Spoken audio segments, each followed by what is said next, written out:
3 days ago, I was having a conversation with my father, and he was telling me about his university life. Basically, my dad came from nothing. He had a very difficult upbringing and went to the worst school and high school in our city. When it was time for him to join university, my grandfather passed away, leaving my dad to take care of the rest of the family, as he was the oldest son. He took a wrong major because of the wrong advices of the people, and how he regrets that to this day. The courses were taught in English, which is a second language for us, and how he didn't even know the language. My dad told me that it was the darkest times in his life, and he just wanted to run away and was even thinking of taking his own life. Now, very recently, he got his master's in English literature, and he was telling me that he didn't think it would be ever possible for him. My dad just recently finished this degree at an age of 55. The next morning, my dad had to drive to this town because his distant relatives live there, and they are struggling financially. My dad is a very kind soul, and he wanted to help them. Town is 3 hours drive away. He usually takes public transport, but didn't because of the recent crisis. He drove there, and my mom was worried, so we decided we would keep calling him after every hour to check. Well, I decided to call him. Now keep in mind, because its highway network signals get very weak. He told me to wait and parked at a nearby restaurant. It was like a checkpoint for trucks. I don't know what came over me, but I started crying and went on to tell him how proud I was of him. I just babbled and kept saying that he shouldn't think he's lacking because he is not. He was an amazing father and a great person to look up to. You guys, my dad started crying. He told me that he would talk to me when he returns. Well, he returned and he just hugged me and was telling me how 30 years ago he was visiting the same town, and it was the time that he was at his lowest.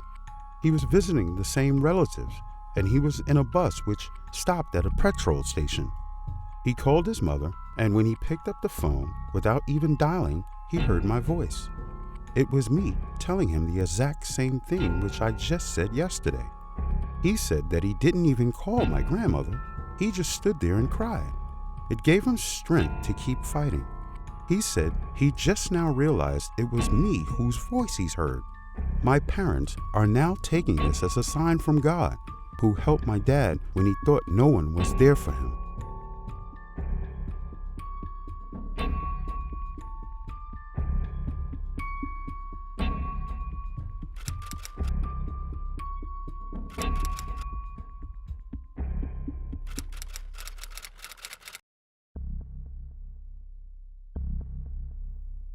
Rewind back to September 2015. I was a freshman who had just entered high school 2 weeks prior. Already school was weighing down on me, and I'd been continuing a habit I had, going on walks to clear my mind. On this day, I'd been walking around a pond near my house. There's a trail that goes around the pond, and then the trail leads up to a set of abandoned train tracks on the other side, which sit about 15 feet above the path and pond below. After walking the circle, I was crossing the train tracks when I decided I wanted some ice cream. The fastest way to get to the ice cream shop was to take the path below the train tracks, but there isn't any way to cross the pond without going all the way back around. And being 14 years old, I decided that I could just jump from the tracks onto the path below and keep walking. Looking down from above, it didn't seem to be that far of a jump. So that's what I did.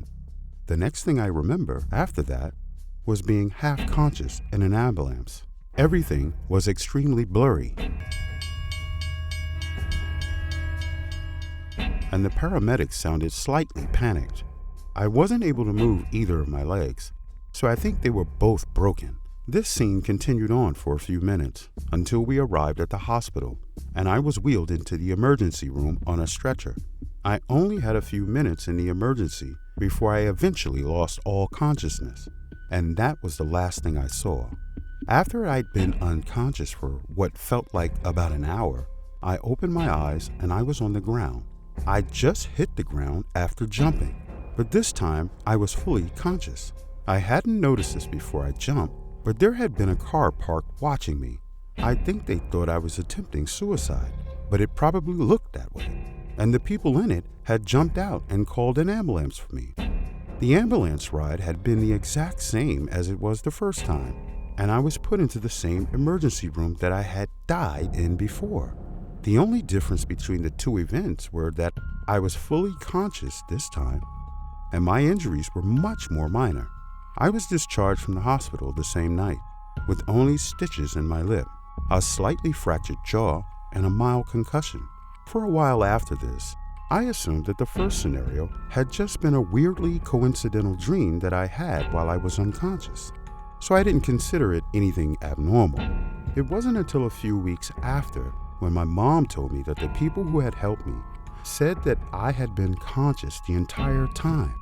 I hadn't been knocked out after hitting the ground or anything.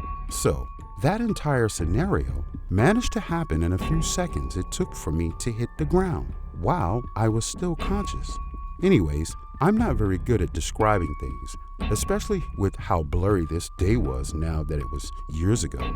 But I'm 17 now, and I still have no way to explain what happened that day, other than I died and was given a second chance.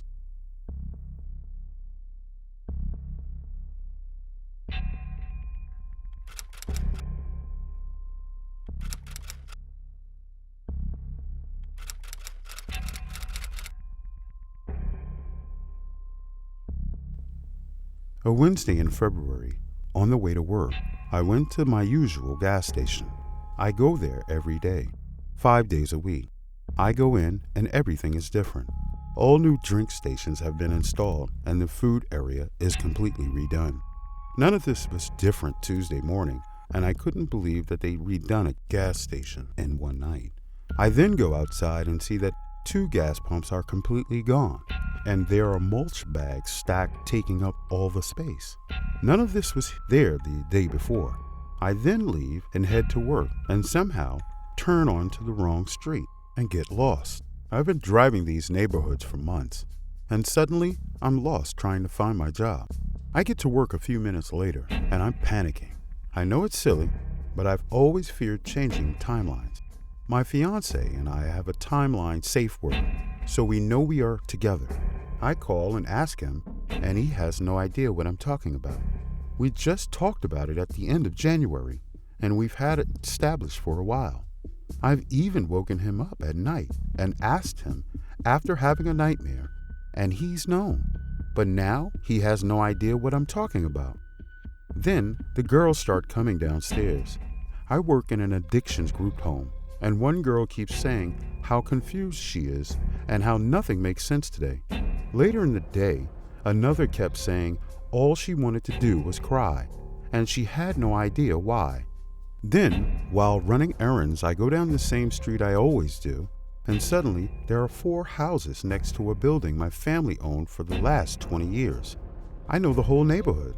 My final straw was calling my mom today. She said my sister was going out tonight with her friend Jenna. I have known Jenna since 2003. I asked how much longer until Jenna has her baby. My mom goes silent and asks, what the heck am I talking about? She says she's never been pregnant. I look her up online, nothing. I asked my sister just a half hour ago, and she laughs in my face and says Jenna is infertile and will never have kids. I literally remember the day my sister told me she was pregnant. She told me to guess who, and Jenna was my third guess. What the hell is happening to my life?